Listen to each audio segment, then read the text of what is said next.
तासगाव पंचरंगी लढतीमध्ये कोण मारणार बाजी?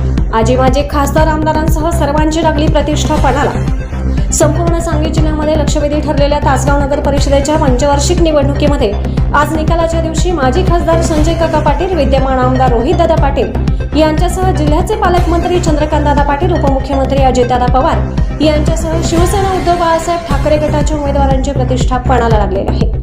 तासगाव नगर परिषदेची निवडणूक ही पंचरंगी होत असून थेट नगराध्यक्षपद हे सर्वसाधारण महिला गटासाठी राखीव असल्याने या पदासाठी प्रचंड रस्सीखेच दिसून येत आहे। शहरातील एकूण 12 प्रभागातून 24 नगरसेवक व थेट महिला नगराध्यक्ष असे 25 उमेदवार निवडून येणार आहेत।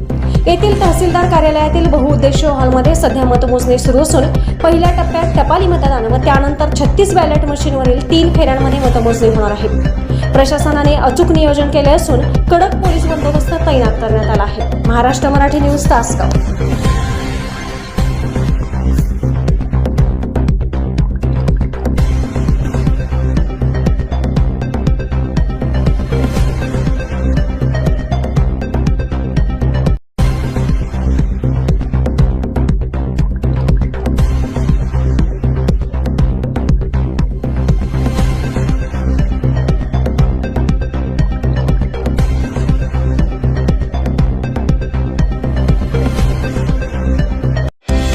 महाराष्ट्रातील प्रत्येक जिल्हा आणि तालुका अपडेट बातम्या पाहण्यासाठी Maharashtra Marathi news channel subscribe करा आणि बेल आयकॉन बटन दाबा।